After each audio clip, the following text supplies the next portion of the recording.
This week for me has been monumental in some ways. I've decided to completely give myself over to Christ. And the reason why this is scary is because I've been having this feeling for quite some time. Like I didn't just wake up over the weekend and come up with it. But for the last few years, I've been leaning towards going all in on everything. And I'm going to talk a little bit more about that later. But the reason why this is significant is because I'm afraid. It's just me being candid. I'm afraid that I'm not going to be able to live up to the expectations that God have for me. And I don't know if I'm gonna be able to measure up and check all the boxes. It's just me being real. There's so much that comes into when you decide to go all in on anything, whether or not it's careers, relationship. Like think about being in a relationship and fully letting yourself go, fully trusting the other person, essentially giving your heart to them. And when you do that, it can be a beautiful thing if it works out, if they are the person that you hope they be. And it also can be devastating if your heart gets into the wrong hands.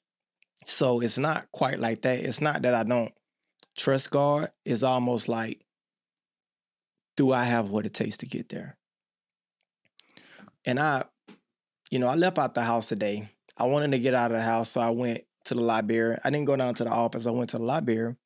And I was sitting in the library just working on, my corporate job, going through a couple of things, and I'm watching people walk by.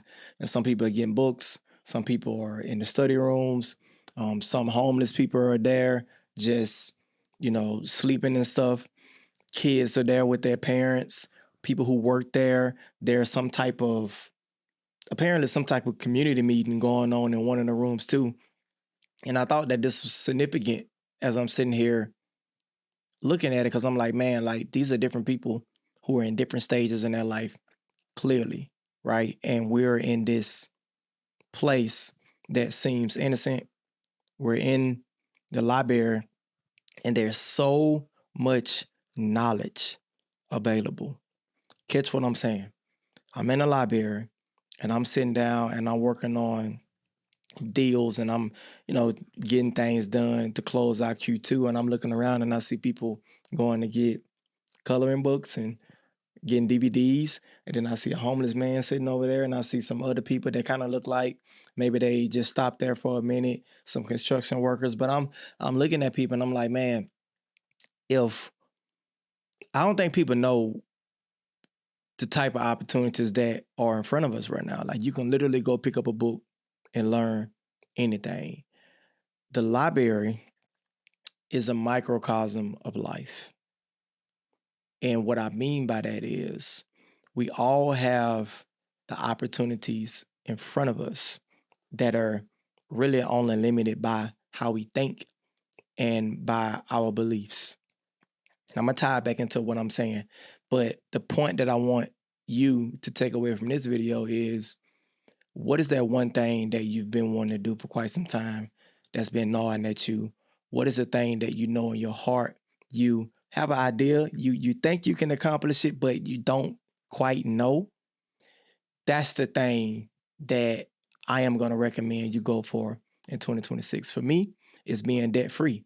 It's being closer to God, understanding my purpose, learning the word, learning how to be a better person, learning how to reach whatever my peak is individually, spiritually. Yeah, money too. I'm gonna get to the money, obviously. That's a big emphasis on it. But I think I think that it's so important. I think that it's so important because I started thinking about other things that I fear. And it's not just whether or not I'm gonna measure up to God. It's also I used to be very, very afraid and scared of what I'm doing right now. Talking to you, making videos, being vulnerable, putting myself out there. I was terrified for giving my all to my wife. I'm just gonna be 100. I've been through some things before, right? And I didn't. It's still a work in progress. I don't even know if I'm there 100%, but we're getting closer, and our relationship is getting better.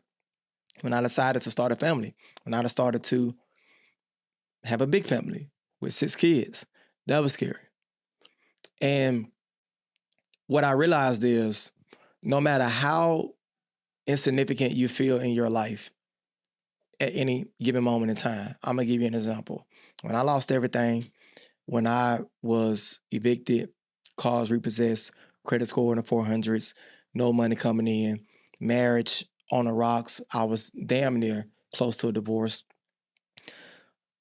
I was at my lowest point, right? And I went and worked at Walmart, and I remember feeling so insignificant at Walmart because I'm like, man, I went from making 50,000 to 15,000 a year.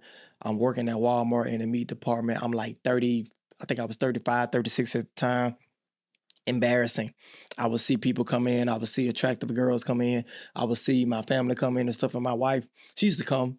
She used to come to Walmart and just go shopping because it was like right down the street from where we stayed at. And she'll give me like a little whistle and all those little small things. But I felt so like little. I did. I felt extremely little because I fell from what I thought at that time, I fell from grace. And even at times now, the reason why I respond to people when they reach out to me, the reason why I try to pour into other people, because I remember how I felt when I didn't have no motion, I didn't have no visibility, no anything. And I'm gonna tell you the crazy thing about it.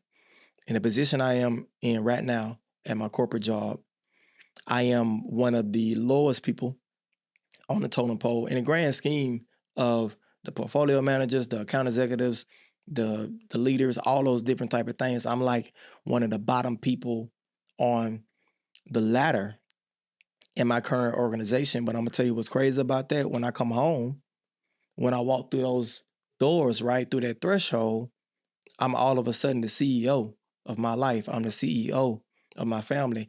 I am the leader of our future. And everything is riding on my ability to perform and my ability to stay focused. So, what I want to tell you guys is no matter how small you feel at times, no matter where you think you are in your life, no matter what you have going on, right?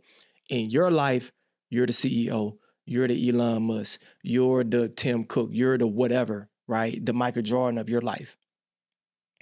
And I think too many of us forget that at times when we have to take a step back to take a step forward, when we got to take a smaller job, a second job, maybe give a car back in that's too expensive, whatever it is, you are the maestro of your life.